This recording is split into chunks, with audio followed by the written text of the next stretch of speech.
gente, nada por acá, boxeo a otro nivel, boxing to another level. Esta noche tenemos una persona especial, una persona con la que he compartido muchísimo tiempo, a la que respeto mucho y que hoy va a enfrentar a uno de los peleadores que todos conocemos, Robeisy Ramirez, que va a ser un gran combate. Y ahora lo voy a presentar. Brian, thank you for answering my call. Thank you for being here today. To me, it's a pleasure to have you. We know each other for very, very long time. And Yes, sir. how do Yes, you sir. feel, my friend? I feel good, man. I feel good. I know I got called for this fight 5 days, 5 or 6 days notice, and you know, I took the fight because me and Robeisy we sparred before, and you know, I was, I felt as if I was the better fighter, so I feel good. I know that you only take fights that you can win. You are no opponent. Right. Believe people can talk whatever they want because they say this guy have 4 losses, but we know that you only face says big guys in the sport, undefeated fighters, and Yes, you say no to any fighter. Every time that you see opportunity, that's Ryan Allen right there. And how do you yes, feel sir. for this amazing fight that is a great opportunity? It's a great risk, but it's a big opportunity for you. Yes, it is, man. I mainly took it, man. Never for finance, never for the money, man. I love to fight, man. I love top competition. I feel like I'm the best. That's why I step in there with the best guys because I feel like I'm a future world champion, and I know, my road isn't easy. So I know these are the type of fights sometimes I have to take. I'm not signed to a promoter. I don't have no sponsors. I don't have nobody really backing me. So you know, I gotta hop in there with these guys and take my chances. So you know, I feel real good about this one, man. I feel real good. It's been 2 years since I fought. Due to a lot of guys saying no, a lot of guys saying I don't want to fight him, and he's too big, and because that's what I got. I fight at 122, but see, as you can see, I got to take fights at 26, and that's not my weight division. So, but if the opportunity presents itself, man, I'm all with it.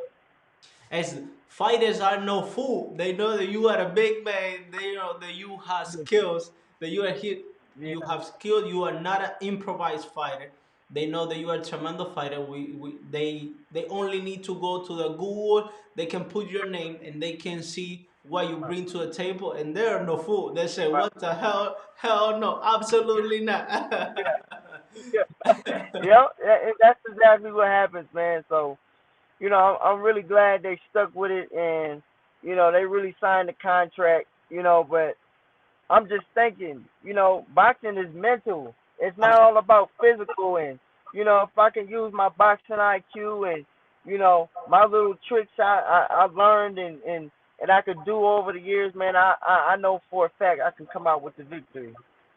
Brian, this is I saw a couple posters about you in the last months that you making camp in Las Vegas. Tell us about the this transition that you make that you move from Las Vegas. Um, Man, I moved from Florida to I actually moved to Mexico first. You I live was in living in Mexico. yeah, yeah. I lived in Mexico for 3 months, and I went down there, and I got my little experience down in Mexico, and then I got a call one day, and somebody said, "Hey, you want to come up to Vegas and spar?" And when I came to Vegas, man, it was just so much opportunity as far as the experience you can get out here. So I ended up staying, and so I went from Mexico to I was in Las Vegas and I was in California. I was going back and forth, man, and I ended up staying in Las Vegas. And with that experience, within all that time, I got a lot of experience with a lot of great fighters, man. So I think that's one of the best career decisions I ever made was moving out west. It kind of fit me you know, for what I was trying to do. That there's a lot of persons who told me that, and there's a lot of people who want me to go to Las Vegas because Las Vegas is a real deal for boxing. That's what everything Yes, happens in Las Vegas. If you want to be yes, successful in boxing, I believe that we need to move to Las Vegas because it is a different world. yeah. It's a different world. There's a lot of people to make sparring. It's completely Mhm. different here in South Florida. Ryan, Yes, sir. you know how terrible it's to be the underdog. Is that put you pressure to be in this fight as the underdog? I never feel pressure, man. I just see, you know, when I get in there, I never look at the numbers. I never look at what a fighter has already done because they've never fought me. So, when they say, "Oh, you the B side," and you know, and it's crazy when you are B side, man. You have the boxing commission kind of messing with you, and Yeah, you have them trying to do little things to throw you off. They turn the AC up while you hitting mitts, trying to make you cold, and it never bothered me, man. Every fight that I have had, I guarantee most guys will let you know that, man, that was one of the toughest, hardest fights I ever had in my life. So you know, it, man, being B side never bothers me, man. It never. Yeah, I you just love to fight. I'm telling you this because I know that it's hard for a fighter because we know the boxing it's mentally. We know that Mhm. everything is in here, and the B sides they always make the B side look terrible. Like for example, when we put our stuff and everything like that, the B side is always so terrible. There's a lot of guys that every time that someone goes out and say you saw a lot of blood, and he lose that fight and the next one lose one more thing and you say what the hell is this? But there's Right. one thing that it's completely different from the A side. That you go there and you go with nothing to lose. You are not the man with the Mhm. pressure. The man with the pressure is Right. to the other side. You have Mhm. everything to win and nothing to lose. That's the way that I saw tense. That's, that's how I see it. And even when I'm on A side, man, I feel I have nothing to lose. I'm not worrying about the crowd. I'm not worrying about what people think to me. And I go in there and just do the best job that I can because you know I'm I'm not a fan. I'm not a fan pleaser. I just want to win best that I know how, and my style is probably fan friendly, but I'm still fighting to the best of my ability that I can. So I never you can't pay attention to the outside, man, because it'll kind of throw you off from everything you and your coach worked on, and I just go in there and I listen to my coach and I do the best I can, A side or B side. And to all the people who watch this video right now, and you guys will, I will translate it later. This guy that is right here in my right side, it's incredible fighting.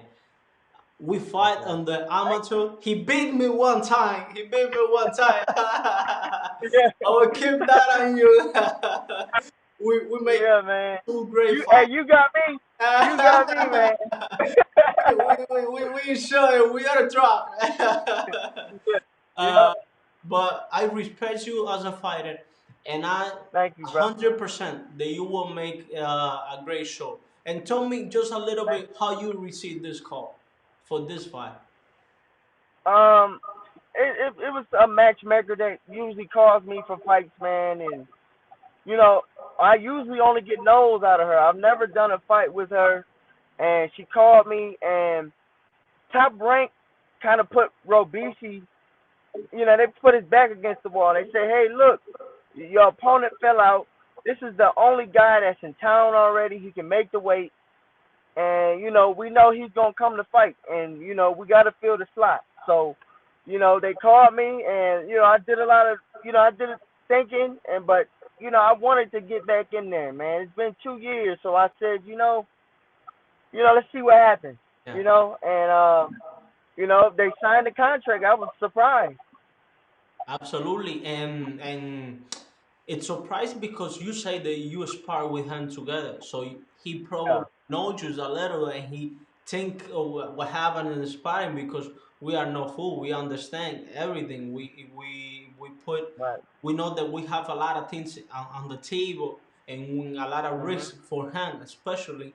So like I said before, Ryan, I'm not gonna take you too long. I know that you have things to do, but thank you. I appreciate this opportunity, this Thank interview, you. and I wish you the best luck.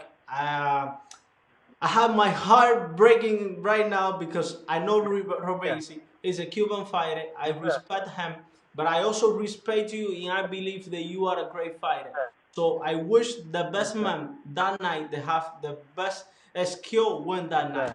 All right, my man. Yes, sir. Yes, sir. Thank you very much, man. Much respect to you.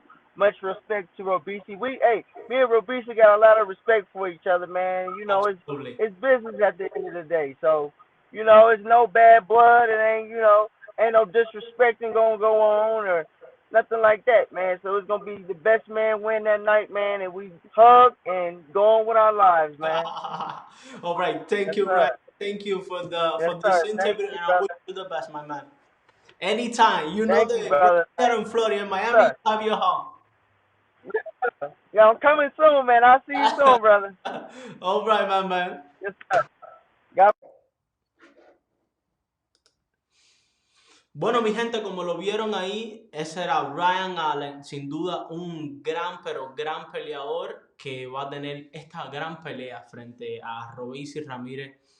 Para mí, como bien lo estuve comentando en el video, que gane el que mejor esté preparado esa noche será el que se llevará la victoria. La verdad es que Robeisy tiene grandes oportunidades.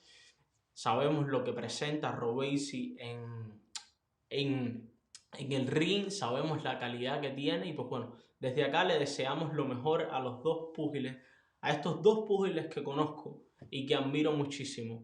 Muchas bendiciones para todos y espero que hayan disfrutado estas cortas entrevistas con Brian de Stone Allen. Muchas bendiciones para todos y hasta acá, Boxing to Another Level.